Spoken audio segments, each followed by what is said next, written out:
네, 여러분 반갑습니다. 이용주입니다. 자, 2018년 8월 26일 토익 정기고사 대비 빅토익 적중 특강 시간입니다.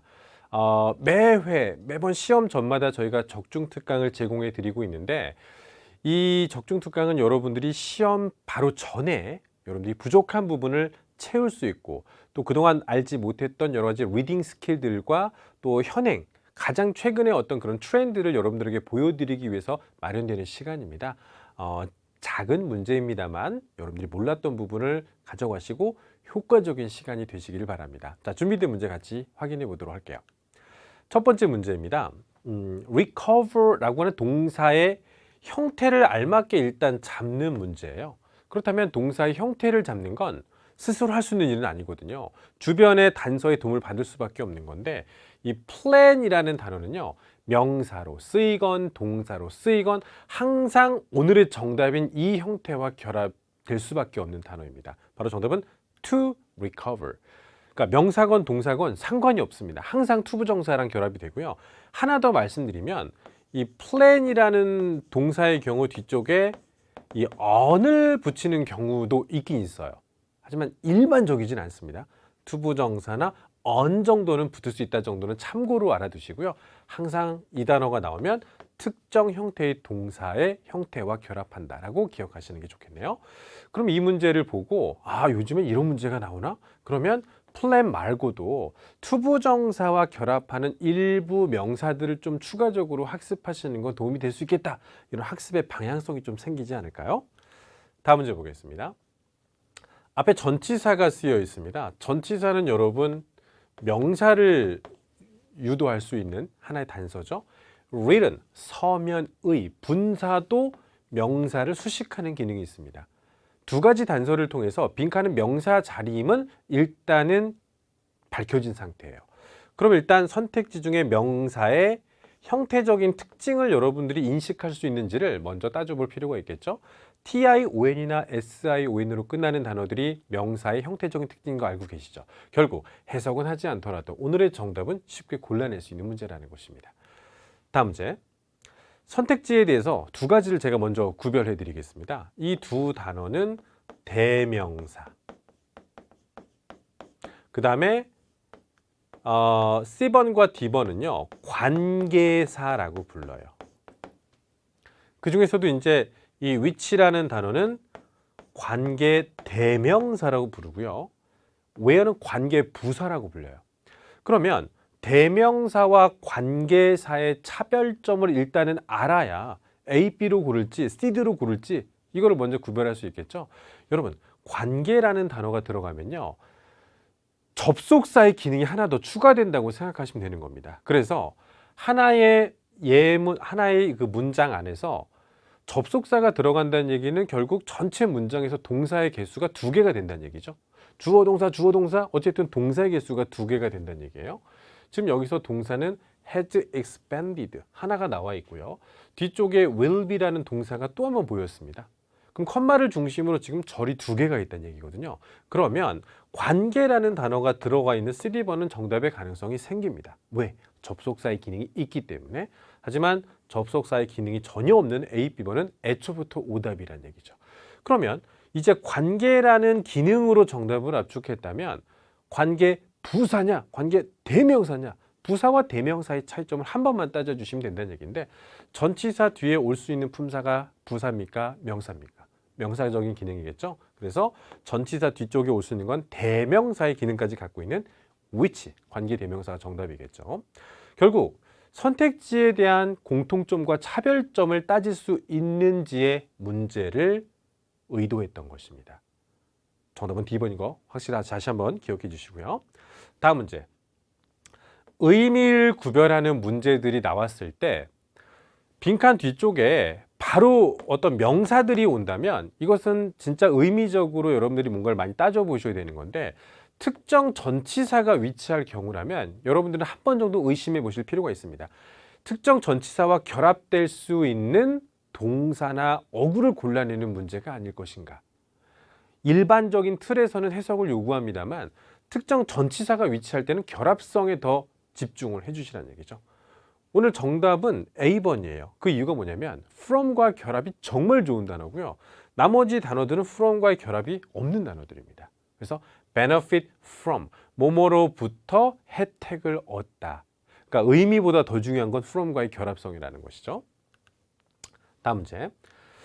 어릴 때 이런 점을 한번 고민해 본 적이 있었어요. 뒤쪽에 25 million dollars. 어쨌든 수량 표현에 명사가 왔다라고 느낄 수 있을 것 같아요. 그래서 여러분들 지금 고민하시는 게 명사 앞에는 형용사 그리고 이 단어는 부사겠죠.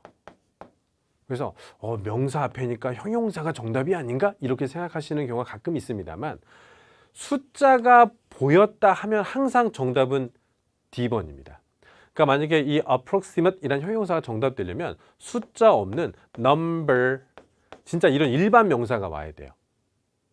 approximate estimate, 일반 명사가 왔을 때는 A번, 숫자가 보이는 표현법이 왔다면 D번. 이렇게 골라내셔야 되는 것이지 명사가 아니면 부사, 명사가 와야 A번 이렇게 고르시는 방법은 아니라는 겁니다. 숫자의 존재성에 따라서 정답이 달라질 수 있다는 것이죠. 다음 문제. 앞에 부정관사, 형용사입니다. 관사는 단수 명사 유도하죠. 네거티브, 부정적인 형용사의 수식을 받는 자리도 명사예요. 선택지 중에 명사의 형태는 어떤 것인가? 그것만 알면 돼요. 뜻도 몰라도 됩니다. effect, 답은 D번입니다. 이런 걸 공부하실 때는 여러분 이제 이런 것도 참고적으로 보시면 좋죠. 요렇게 생긴 C번은 형용사구나. 요렇게 생긴 건 부사구나. 그러니까 선택지의 품사들도 말로 할 수는 있어야 된다는 얘기죠. 요렇게 생긴 건 분사구나. 뭐 이런 것도요. 그래서 부정적인 효과라는 뜻이고 하나 더. effect는 전치사 on과 결합이 되게 좋은 단어예요. 뭐뭐에 영향을 미치다. 뭐뭐에 효과를 가하다. 뭐 이런 정도로 쓸 수 있겠죠. 네. 다음 단어 보겠습니다. 다음 문제는요. 해석 문제예요. 원래 여러분 이 단어가 참 중요한 역할을 하고 있어요. lead to라는 단어는 뭐뭐를 이끌다라는 뜻인데 이게 결국 결과를 얘기할 때 정말 많이 씁니다. 그래서 비슷한 표현법을 말씀드리면 result in, lead to 이런 느낌이 여기에 결과치를 얘기할 때 쓰는 단어예요. 그럼 앞에는 당연히 뭐가 있을까요? 원인에 해당되는 표현법들이 나오겠죠. 그 뭐냐면 비즈니스 어떤 이 사업 분야의 분석가들은 대디아라고 주장을 하고 있다는 겁니다. 대형 할인 매장의 수가 증가하는 것은 많은 소규모 지역 소매점들의 폐쇄를 야기시킬 것이다, 이끌게 될 것입니다라는 얘기했죠. 그러니까 원인이 뭐예요? 대형 할인 매장 수가 증가하는 게 원인이 된다면 소규모 사업자들이 망할 것이다, 뭐 이런 얘기를 하고 싶은 거잖아요. 결과를 얘기할 때 잘 쓰는 부사가 오늘 하나 있습니다. 그게 바로 누구냐면 ultimately라는 단어입니다. 비슷한 단어가 뭐냐면 finally예요. 우리 여러분 마침내라는 단어를 한번 생각해 볼까요? 마침내? 마침내를 우리가 일반적으로 한국어 쓸 때 언제 말합니까? 마침내 난 의사가 되었다. 마침내 난 900점을 맞았습니다. 항상 결과치 얘기할 때 정말 많이 쓴다는 거 알고 계시죠? 그것도 앞에는 열심히 시원스쿨 랩에서 토익 공부를 한 결과 마침내 900점을 맞게 되었다. 이런 경우가 많잖아요. 그래서 앞에 원인과 결과의 느낌, 특히나 결과 앞에 잘 쓸 수 있는 그런 부사가 있다면 ultimately, finally 이런 단어를 좀 생각해 보시고요. 이 reservedly란 단어는요. 사실 사람의 성격적인 단어인데요. 자기의 마음을 다 드러내지 않은 상태를 얘기할 때 쓰는 단어입니다. reservedly, 속마음을 드러내지 않고 정도의 뜻이고요. consecutively, 연속적으로. 그 다음에 thoroughly는 철저하게라는 뜻이에요. 다음 문제. 대절과 결합할 수 있는 단어를 골라내시라는 의도가 있습니다. A번과 C번을 먼저 묶어드릴게요. 대절과 결합됩니다.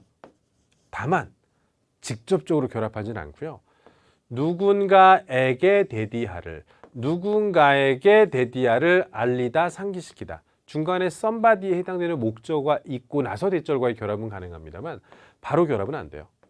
refer는 뒤쪽에 전치사 to가 보통 붙게 됩니다. 대시 붙지 않고요. 그럼 오늘의 정답은 please note that. 바로 직접적으로 that과 결합할 수 있는 동사 note. 우리말로 이제 주목하다 정도로 생각하시면 되겠죠. 결국 해석이 필요 없는 문제라는 얘기예요. 다음 문제. 이 문제에서는요. 이 that이 먼저 나와 있어요. that이하는 정말 유감입니다. 정도로 보시면 되겠죠. 그러면 주어 나왔고 여기 동사 자리잖아요.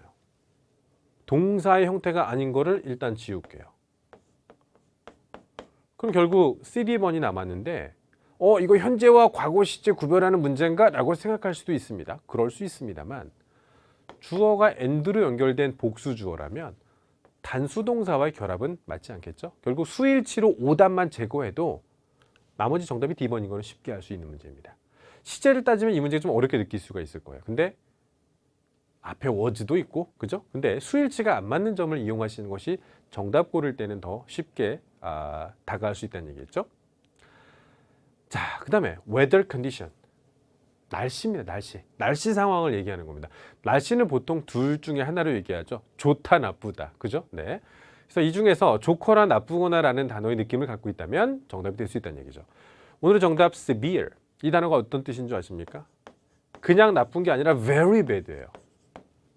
그러니까 정말 안 좋은 날씨를 얘기할 때 severe weather condition이라는 단어를 쓸 수가 있는 겁니다. 그래서 안타깝게도 벌써 느낌이 안 좋아요. 그죠? 네. 회사 10주년 기념 행사가 연기되었습니다. 매우 안 좋은 날씨 때문에 정도로 보시면 되겠죠. 이건 대략적인, extensive는 포괄적인이라는 뜻이에요. 그 다음에 이거는 즉각적으로 반응하는 이런 정도의 뜻을 갖고 있죠. 알맞은 전치사를 골라내야 되는 문제입니다. 유감스럽게도 귀하의 신청은 성공적이지 못했습니다. 한마디로 뭐예요? 떨어졌다는 얘기예요. 그죠? 신청이 떨어졌다는 거. 제가 어렸을 때도 대입 시험을 보죠. 그 다음에 이제 이거 확인하려면 ARS 전화를 해야 되는데, 이용재님의 주민등록번호는 막 이거 한 4분 막 이게 들어요. 그리고 님은 불합격입니다. 이런 거 나와서 정말 4분 동안 숨죽여 기다리다가 마지막에 그런 통보를 받는 순간들이 있지 않습니까? 기분 정말 안 좋아요. 그죠? 근데 이게 뭐야? 귀하 신청이 성공적이지 못했다는 얘기는 귀하는 불합격입니다. 이거 얘기한 거예요. 근데 불합격이라는 단어를 뒤쪽에다가 high number of qualified candidate 여기까지만 봐도 자격 요건이 좋은 사람들의 수가 많았다는 얘기죠. 그건 원인으로 볼 수 있겠죠. 원인을 나타내는 전치사는 누구일까? due to. 제외하고 그다음에 이 단어 about의 동의어죠. about. 그럼에도 불구하고 많아서 네가 떨어진 거라는 원인, 인과관계의 구조를 나타내는 것은 A번이 적절하겠습니다. 다음 문제. 해석 문제네요. 한 박물관에 조각상 대회가 열렸어요. 조각 대회가 있다는 겁니다. 이 대회에는 오늘 일단 결정적인 단어는 대회가 있으면 조각상 대회에 있으면 조각상 대회에 출품을 해야 되는 거죠. 근데 그것을 참가자당 하나로, 그러니까 참가자들마다 한 명씩 하나만 낼 수 있다는 것은 제한을 가한다는 거잖아요. 제한을 가한다는 뜻은 누가 있을까요? 리스트릭이 있어요. 근데 출품작을 영어로 뭐라고 할까요? 출품작. entry라고 합니다. 그러니까 enter라는 명사를 갖고 명사형을 만들 수 있는 게 몇 가지가 있는데 entry 하면 이건 출품작이라는 뜻이고요. enterance라는 단어가 있죠. entrance. 이거는 입장 혹은 뭐 출입구라는 뜻도 있습니다. 그 다음에 entrant. 이렇게 쓰면 이거는 입장하는 사람 혹은 대회에 참석한 사람이란 사람의 뜻을 나타낼 때도 있어요. 셋 중에 하나가 항상 쓰이는데 여기서는 대회. 이럴 때 항상 정답되는 단어는 entry라는 단어입니다. 비슷한 단어 하나 말씀드릴까요? 출품작이라는 단어 submission. 제출하는 것 이런 정도의 뜻이 가능할 수 있습니다. 이 문제에서는요. 품사를 먼저 좀 구별해 보도록 해보겠습니다. 이거 부사예요. 물론 접속 부사로도 많이 사용되고 있죠. 그 다음에 전치사, 접속사. 그러니까 이거 품사를 얘기하지 못했다라고 생각하시는 분들은요. 이 문제 해석으로 푸셨겠죠. 그럼 되게 어려운 문제로 바뀌게 됩니다. 여러분, 접속사 뒤에 주어 동사 오는 거 알고 계시죠? 전치사 뒤에는 명사가 오는 거 알고 계시죠? 접속사와 전치사가 있을 때 부사는 웬만하면 오답인 거 알고 계시죠? 왜? 부사는 뒤에 누구가 올지 몰라요. 그러니까 누군가를 이끌어낼 수 있는 힘이 있는 단어는 아니기 때문에 접속사와 전치사와 함께 섞여 있는 부사는 거의 오답으로 많이 간주되고 있습니다. 뒤에 봤더니 동사, 주어, 주어 동사가 있다면 접속사 자리겠죠. 답은 이렇게 푸는 겁니다. 이걸 해석으로 풀면 사실 여러분 이것도 괜찮을 수 있어요. 보세요. 데디아에 대해서 알아두시기 바랍니다.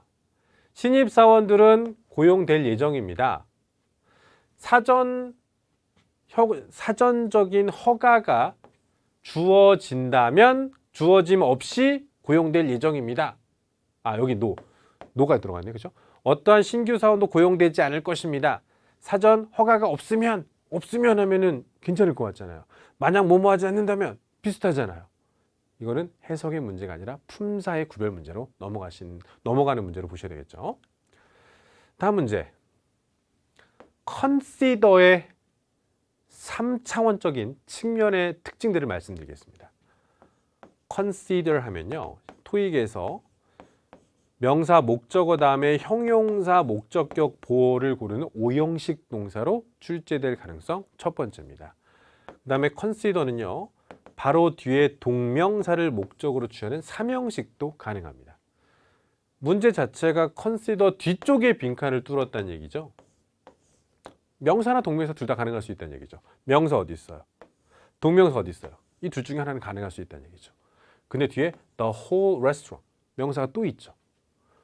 그럼 여러분 동명사 뒤에는 명사 목적어 올 수 있단 말이에요. 근데 명사 뒤에 명사가 또 오면 명사가 중복되는 현상이 나타나겠죠. 있을 수 없는 일이죠. consider renovating 정답은 C번이고요. 고려하다라고 외우지 마세요. 간주하다라고 외우지 마시고 consider는 5형식 아니면 동명사를 목적으로 취하는 동사. 이 단어의 문법적인 측면을 물어본 문제이기 때문에 그 점을 알고 계셔야 consider를 아는 게 되는 거예요. 그죠? 다음 문제. 전치사 문제죠. dedication. 이거 보면 끝이에요. 다른 예외적인 경우 없습니다. dedication, commitment, 그 다음에 devotion. 이 세 단어가 다 똑같은 뜻을 갖고 있습니다.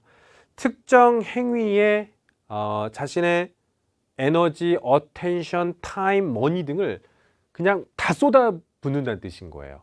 그러니까 우리나라 말은 이제 헌신이라는 뜻으로 대변이 됩니다만 갖고 있는 모든 것들을 쏟아붓는다라고 할 때 dedication, commitment, devotion. 그럼 어디에? 회사에다가. 그죠? 가지고 있는 모든 걸 쏟아부었다. 헌신했다. 전념했다. 언제나 투입니다. 1%의 예외도 없습니다. 결국 투 자체를 물은 건 아니었겠죠. 데디케이션과 결합성을 묻는 문제로 생각하셔야 되는 겁니다. 다음 문제.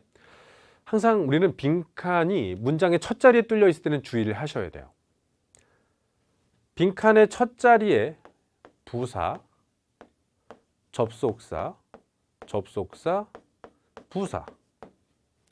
부사는 여러분 그러니까 누군가를 수식할 수는 있을 거예요. 명사가 아닌 누군가를 수식할 수는 있습니다만 누군가를 이끌어내는 구조적인 측면에서의 어떤 단서로는 사용되기 힘들어요. 지금 이 문제에서도요. 주어 동사라고 하는 문장의 구조를 이끌 수 있는 힘은 접속사에게만 부여된 특정 권한입니다. 그래서 정답은 이거 아니면 이거 둘 중에 하나밖에 애초부터 안 돼요. 근데 두 단어의 가장 큰 차이점을 말씀드리겠습니다.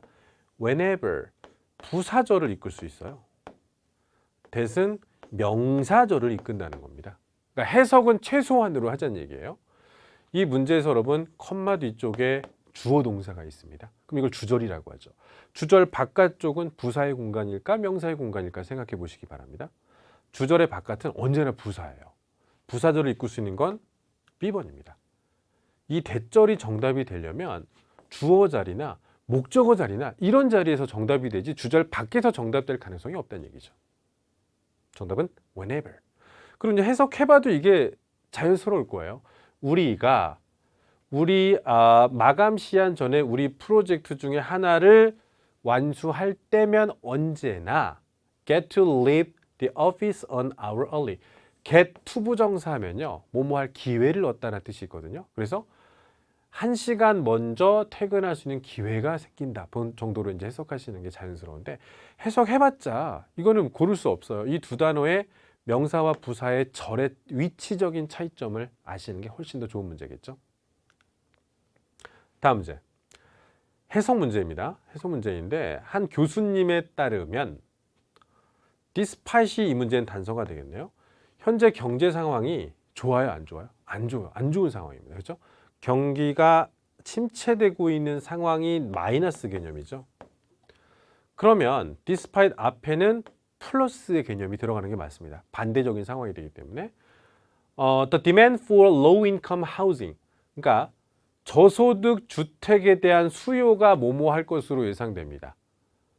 긍정적인 느낌, 경기가 침체되면은 사실 주택 수요가 사실 적어야 되잖아요. 근데 경기가 안 좋음에도 불구하고 많아진다라고 하는 반대적인 내용을 집어넣는다면 expand란 단어가 참 적절합니다. 이 단어를 영어로 쓴다면 to become larger, 그러니까 더 많아지거나 커진다는 거예요. 요즘에 경기가 이렇게 안 좋은데도 저소득 주택의 수요가 이렇게 늘어나? 근데 이런 단어 이제 정답이 될 것 같죠. surpass, 그죠? 뭐 압도하다, 더 넘어서다, 능가하다 이런 뜻으로 많이 사용될 것 같지만 이 단어가 정답이 되려면 여러분, 자, 어떤 관계를 때 쓰냐면 금년의 경제 무슨 경상수지가 작년의 경상수지를 능가했다. 서로 비슷한 대상이 보통 나와야 surpass나 exceed 같은 동사가 정답됩니다. 근데 여기서는 demand고 뒤에 아무것도 없잖아요. 그러니까 이런 상황을 쓰지 않는다는 얘기죠. 올해의 경쟁률이 작년의 경쟁률을 압도했다, 넘어섰다. 그러니까 서로 비슷한 대상, A와 B라는 어떤 비교 대상이 있을 때 보통 surface라는 단어가 정답된다는 얘기죠. 하지만 expand는 그냥 커지다, 넓어지다, 자동사로서도 충분히 가능할 수 있는, 사용될 수 있는 단어겠고요. 이건 예약하다, 이건 조립하다, 말도 안 되는 선택지가 되겠죠.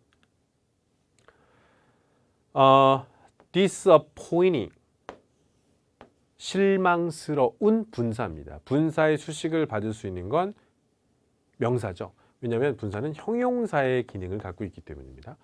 그럼 명사를 골라볼게요. 명사는 performance, 이거밖에 없잖아요. 답은 D번. 그죠? 간단하죠?